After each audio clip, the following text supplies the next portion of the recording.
Hello, my name is Caitlin Ruby Miller, and I'm here today to talk about high achievers and ex-gifted kids.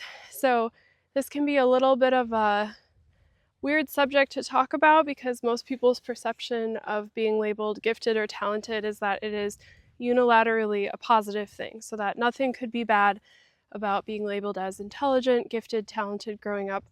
But one of the reasons why I'm passionate about working with clients who have been identified this way is I think that if all of the people who are really good at certain things in life and have these talents that they come into the world with, if we can find a way to channel that power and to work on the difficult things that come with it, then we can really make the world a better place.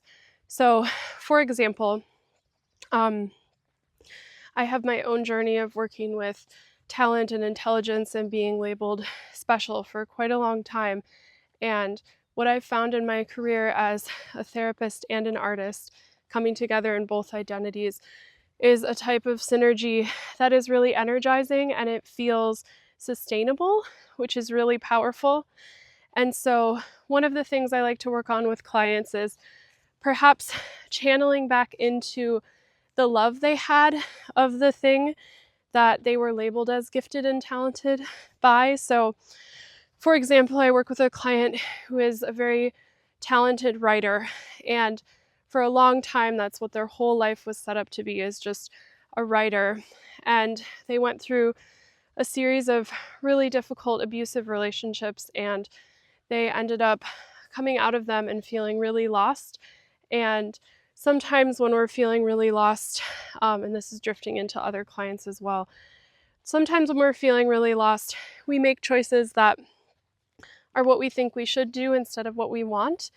And so, what happens with a lot of clients who come to work with me is they make a bunch of choices based off of should.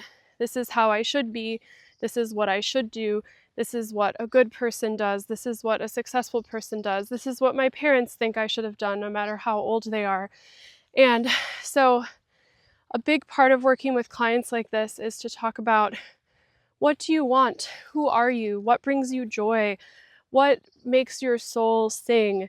And one of the really interesting things that keeps happening with clients like this is they often come back to the thing that they loved as children.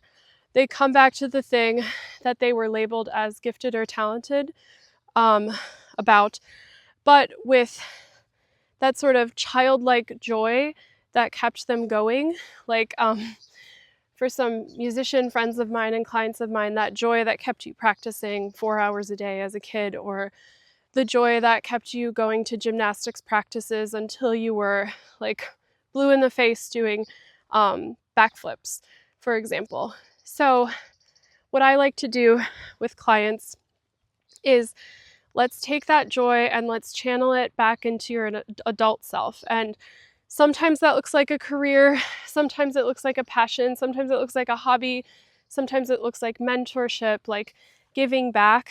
But what it always does is help people connect to who they feel they truly are again, which is one of my biggest gifts as a therapist, is to look at a client and see all the progress they've made and all of the joy they're experiencing and the glee.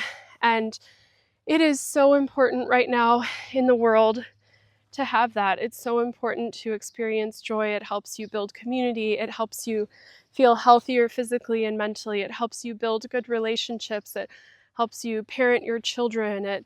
It helps with so many things. So, with all of that being said, to sort of summarize, essentially the way I work with people who have been labeled as gifted or talented as children is to reconnect with a great source of joy that was likely associated with the thing you were labeled as gifted about, and to divest your ego from it, let go of how good or bad you might be at it, and just focus on how much joy it brings you, and to allow that joy to spread to other people in the world, because the world sure does need some more joy. So if you're interested in working with me, you are welcome to contact me. I do free 20-minute consultations for new clients. You can follow me at Femchantment. You can go to my website. I also do a podcast called Counselors Craft a Curious Path.